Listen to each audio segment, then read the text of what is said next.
Hi, this is Lynn from Yoga Story Express, and I'm here today with friend Gabby.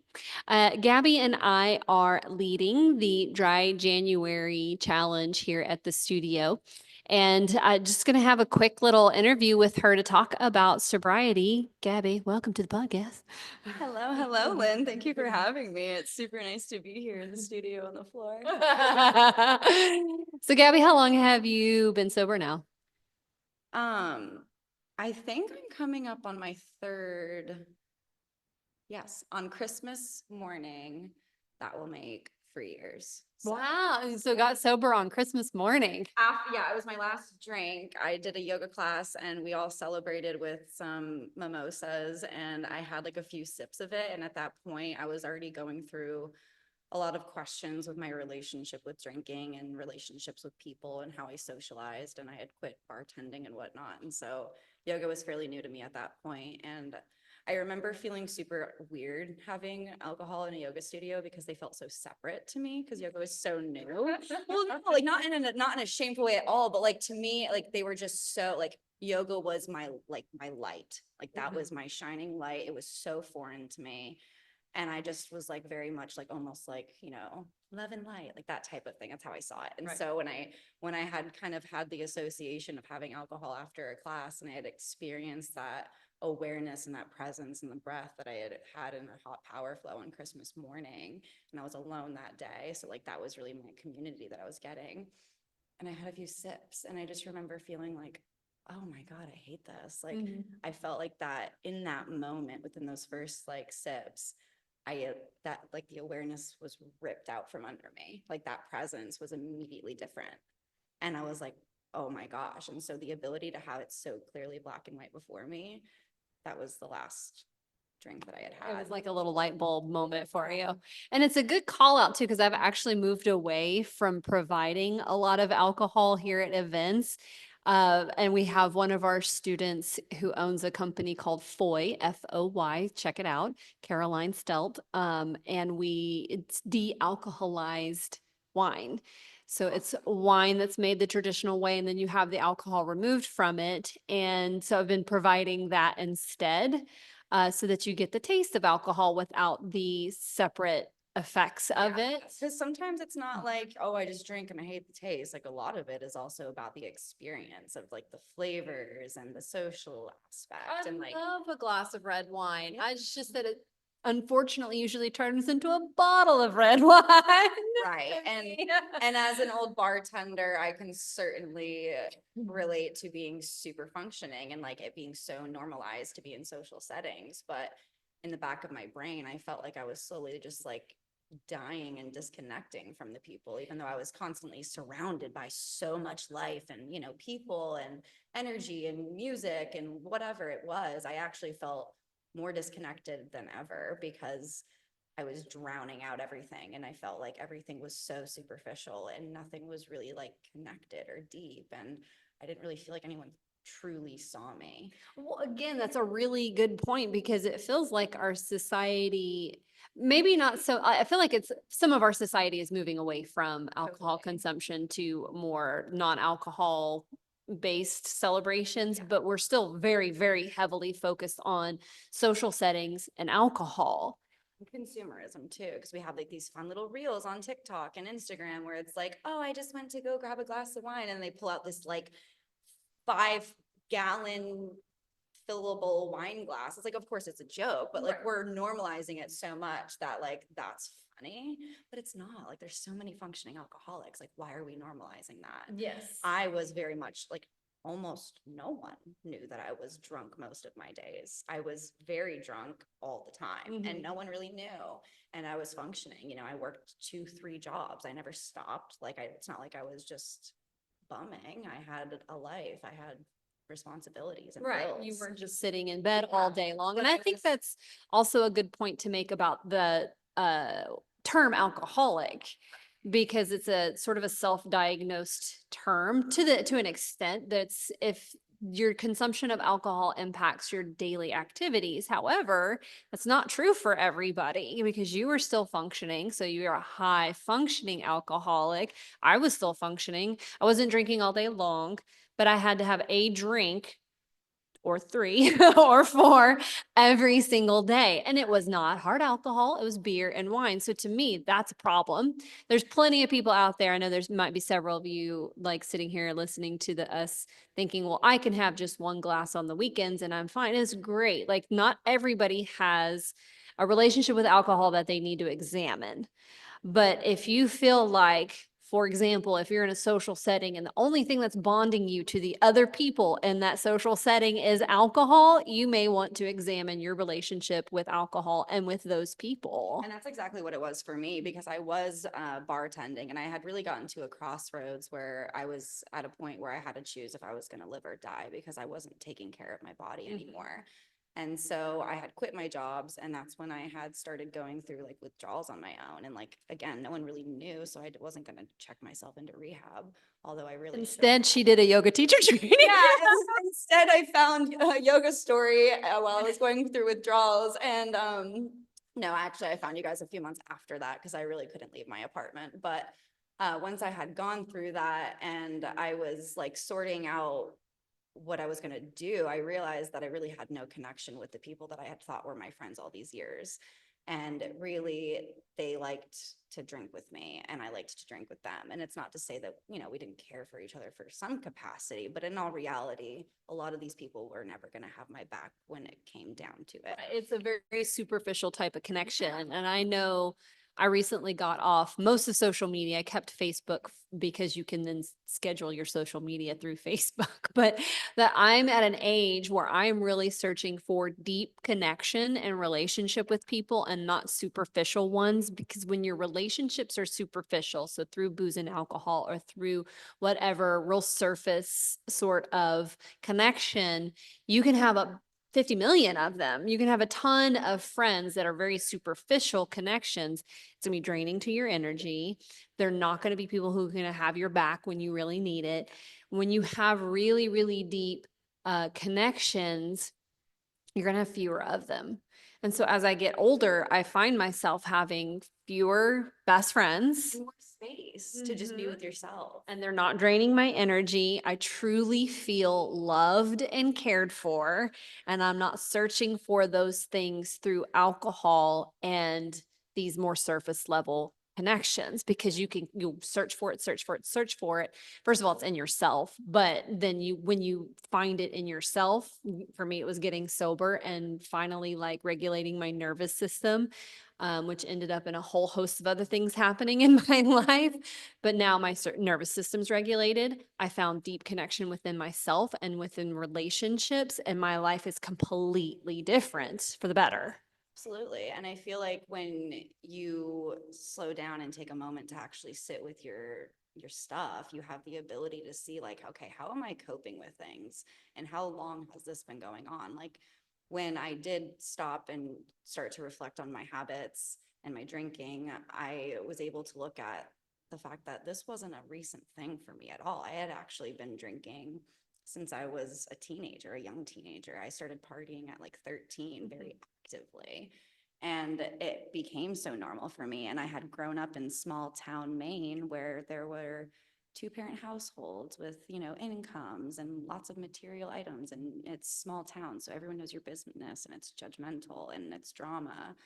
And I felt so disconnected. I felt like I wanted those deeper connections, and I'd always felt so displaced and different from the people, because I wanted just like true connection. And because I wasn't getting that from an early age, I very early on turned to coping mechanisms that were far beyond my years, like partying and using heavy drugs and drinking. And it just kind of spiraled. And I didn't think that I was like a functioning alcoholic until I had to go through withdrawals in my apartment. I was like, oh, wow, like I am hallucinating, like I am having sweats and tremors and like psychosis. Like, I know that that's an extreme example, but it just goes to show you that, like, again, no one really knew that I was experiencing this. And it was so normal in my day to day that I didn't even realize I had gotten to that point. And I didn't have any sense of self. I didn't have any sort of hobby or connection or downtime. Like, I worked, I socialized, I drank, I went to bed, and I was serving as well. So I was constantly watching people around the dinner table, like that's such a fundamental time. Like it's a foundation of like your root chakra, right? Like your food, your home, your family. And I would watch so many families be disconnected, and they'd slap a tablet in front of their kids and they'd get their, you know, scotch and sodas, and they would just kind of drink and text. And I'm just like, is there connection? Like I felt like, you know, in a retrospect, I'm in these environments that are very much feeding to this, but it's so normalized. And I didn't realize that there was another life beyond that because I had lived it through and through from start to finish. So pulling myself away from that really allowed myself to try new things. And I started going to therapy. And that's when I started to connect to like, okay, well, what did young Gabby like to do? And I was like, gymnastics. I really love gymnastics. So I started like looking for adult gymnastic programs in Bentonville, and they didn't exist. So I was like, okay, what's the next best thing? Yoga. Yoga sounds cool. I've never done yoga, but it's bendy. I know I've heard about that. People have to be flexible for yoga, right? I'm flexible. You don't have to. You don't. I'm being super sarcastic, but like that's how little I knew about it. Right, yeah. And so I'm like, okay, I just wanted to get re-embodied. I was so disconnected because I was numbing all of the feelings that I had. You know, I'm articulating it now, but I had no ability to do those. Yeah, I was just chronically uncomfortable and angry and anxious. Oh my gosh, was I anxious? I couldn't socialize without alcohol at that point. I was so dependent on it. And this was after you got sober, you felt the anxiety? Because I felt it for about a year. Socializing afterwards for the first, like, I mean, even like, yeah, like the first year was like excruciating. I had to really learn a lot about myself. I learned how much I didn't know about myself. Yeah, I'm a little bit older than Gabby, so I probably had some hormonal stuff going on at the same time. But I literally felt for about a year after getting sober that like my Like a teenager again, going through the awkward stage where I was like learning how to have like take up space and say things, and like, oh God, why did I say that? And like, oh, you know, like, and I didn't really know how to discern like my opinions or set boundaries. Oh my gosh, that's the biggest thing. And I'm still, if you're going to therapy, then you start to dig into why I was using alcohol to cover up the probably pretty intricate traumas of our past. And, you know, those now I'm can, obsessed with that. I'm addicted to learning about myself and my past. there are worse things that It's a you could be healthier addicted outlet. It's far healthier.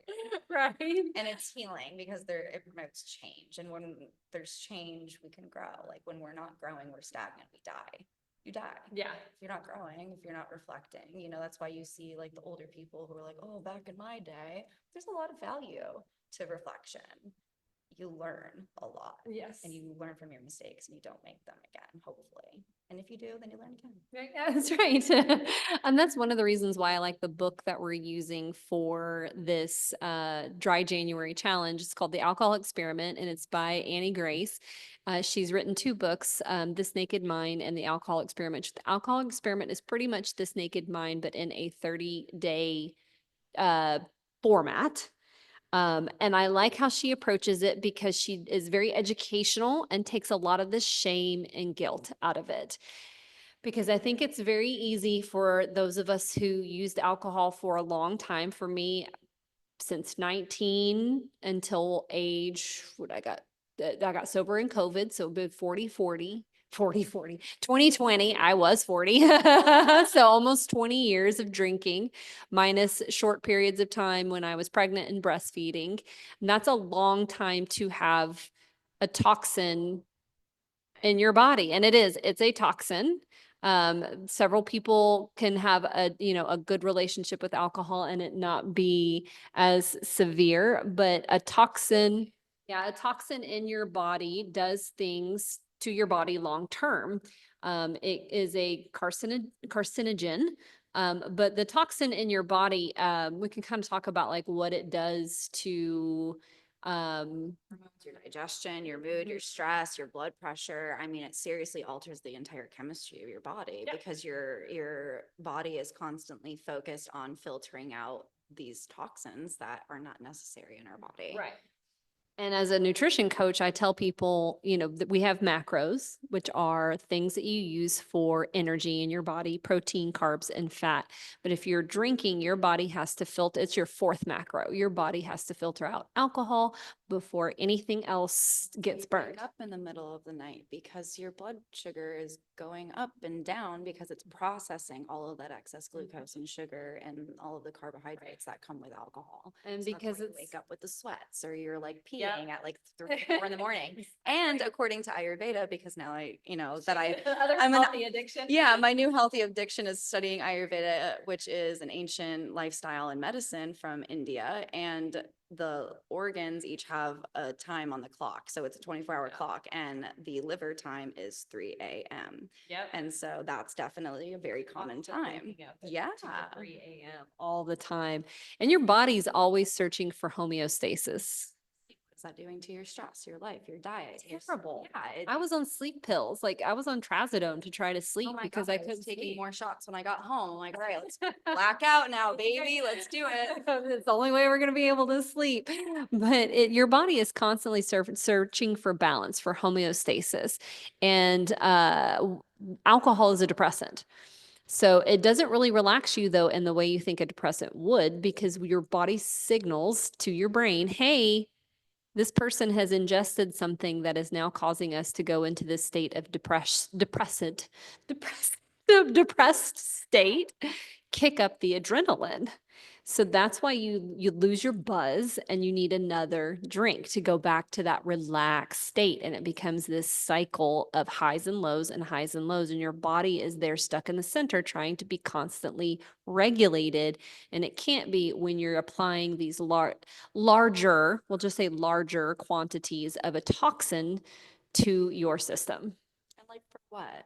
You know? Right. Because it never really felt for me, it didn't feel fulfilling. Again, like I felt like more and more isolated, and I was just kind of, grabbing for something out of a nervous habit. Like that's the big thing too. And I feel like you even see it like, in movies or on reality shows where people would just kind of gravitate and they're just sipping during conversations. You grab to it and you don't really know how to fill the space. It's almost like how we do with our phone. You grab your phone, you kind of pretend you're scrolling and swiping. It's a nervous, anxious habit. Have to be preoccupied. We lost the art of being bored. We lost the art of just being with ourselves and like being content with that. Like we do not always need to be stimulated. We're not created to be.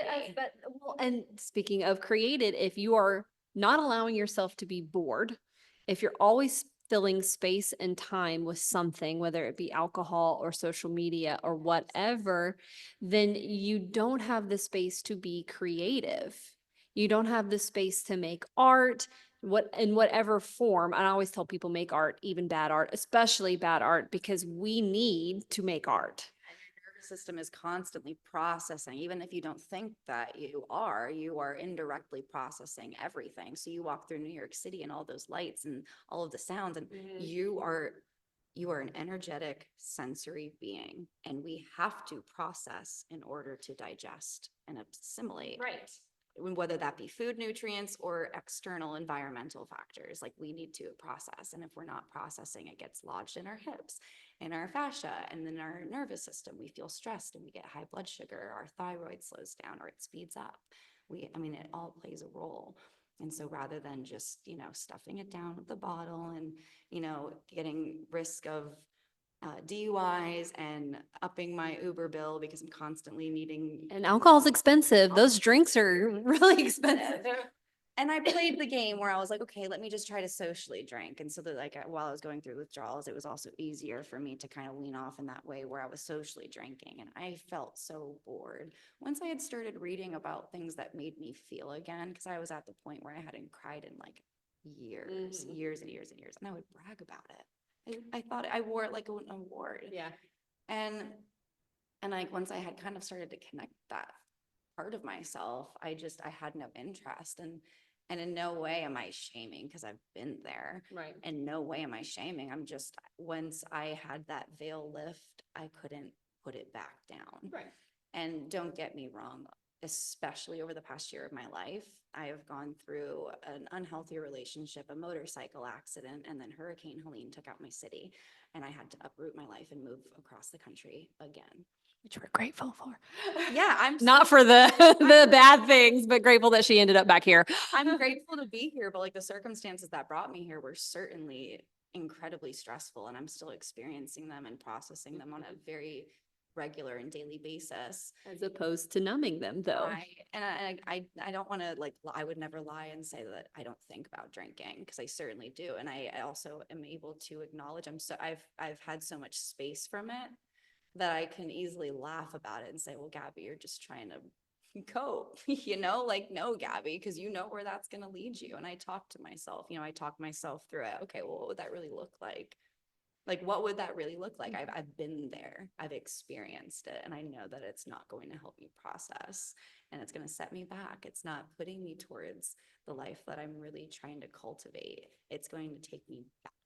Yeah. Well, and the ability to cope and process those things is a very important point, because when you are using a coping mechanism, and we all use coping mechanisms, like none of this comes from a place of preachiness or judginess. We all shifted our coping right. I'm drinking.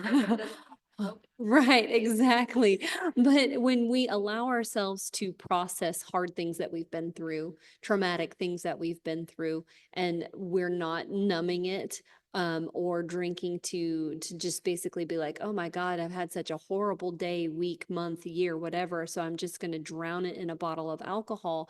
It allows our body and our mind to actually process what we've been through. And that is what creates resilience. And so there's a lot of talk these days about people being so sensitive and being snowflakes and stuff like that. And maybe we should look at it from a lens of people are not being able to cope or process things that happen to them to create resiliency, not so that they can handle more, but so that they can handle hard stuff in their lives. People for having a reaction. If people feel sensitive, they feel sensitive. But why generally are we so unable to sit with and name and face and communicate our shit with uncomfortable feelings? Yeah. And like I want to go back to like how you said shame and guilt. Like there's so much shame and guilt that kind of goes around change and like admitting if we have like an issue or a problem. And you're like, well, what makes an alcoholic? Is it, if I'm having a drink every day or if I'm blacking out? And it's like, is it only when I'm sick of it? Is that what makes me an alcoholic? And I don't know, I guess I was just sick of being sick of it. And so. And for me, it was getting pregnant. Another byproduct of drinking is my ex and I, who we were married at the time, were not planning on another child, had gone on a marriage retreat, drinking. We drank too much, and ended up having a child. Like, yeah, and he is a very like a huge blessing to my life, but that was was something that was not planned. And so I was an older mom at that time, considered an older mom. Like now it's much more common for women to have babies in their mid to late 30s. At the time, it was not. It was a geriatric pregnancy. And I looked at this little child and I was like, he deserves a better mom than what my eldest got, than what I'm being right now. And I did the math in my head of when this kid was going to turn 18. And I was like, holy crap, I'm going to have to last until then. And I want to be able to run like vibrantly. You want energy. Exactly. I want it to be a quality motherhood, and then hopefully eventually grandmotherhood. If the two of them, if two children want to have children, I want to be a grandmother that can be there for them. And if I continue to drink at the rate that I'm going at, that's not going to happen. So for me, the option was to either be a drunk or be sober.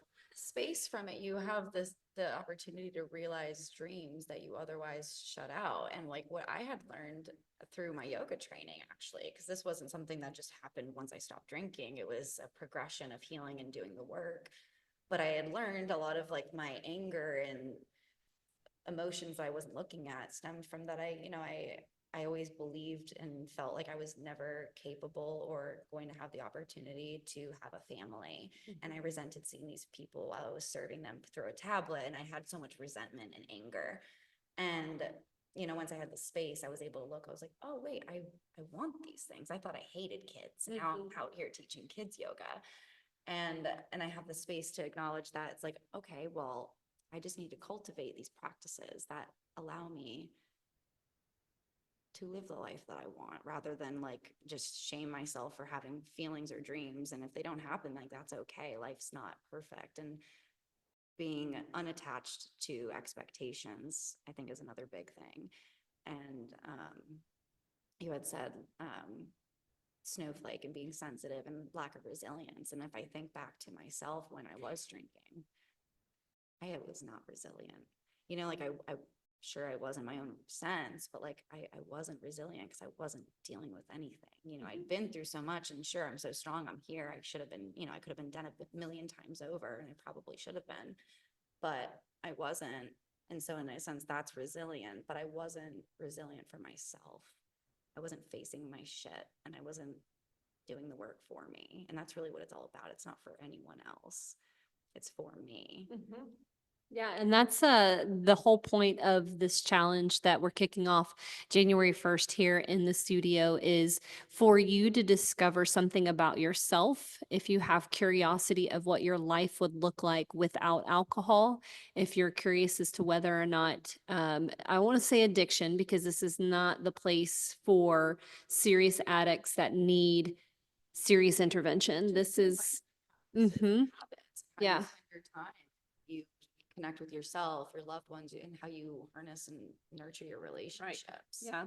So if you have the capacity to be able to do 30 days alcohol free, and you can make the decision after that to as to what your relationship with alcohol looks like. For us, our goal is to be with you as you explore. What the beautiful concept of this book is that it's tangible in the sense where there's just short little pages of reading every day.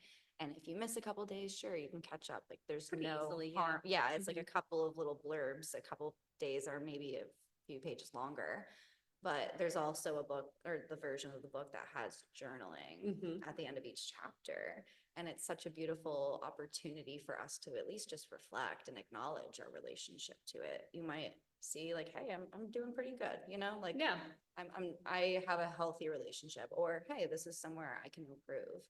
And all we are here for is just like, hey, here's a really cool way that you can do this. So we offer challenges every week. We talk about ideas that, are healthier or maybe feeling more fulfilling. Yeah, and we give you little practices and things to, if you're having trouble filling that space, things for you to focus on, relaxation, rituals. We have a couple like the 4 R's, and we'll probably do that again this year.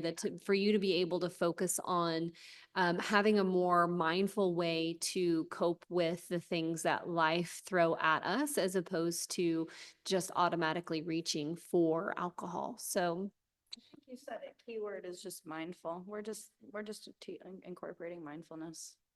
yeah, I know it sounds like a buzzword, but it's a real thing. And it's a thing that you can't just say it and it be true. Like you have to actually practice it. There is a method to it. So thank you, Gabby, for talking about your story. And we are going to be kicking off that challenge on January 1st. You can sign up in advance. You can sign up the day of. We just may have to order a book for you, but through the website, yogastory.info/workshops. And we really hope to have you as part of our experience. It's really nice. It's a nice little group, and it's cool to connect and just hear different perspectives and know that we're all kind of in it together. It's a cool experience. And this is our third year doing it. It is. I know. Yay. Yeah. I think it's my 5th year and your 3rd year. And I'm leaning on her pretty good this year to do it. I will be checking in and part of the group. But Gabby does a great job. So sign up and be part of our dry January alcohol experiment.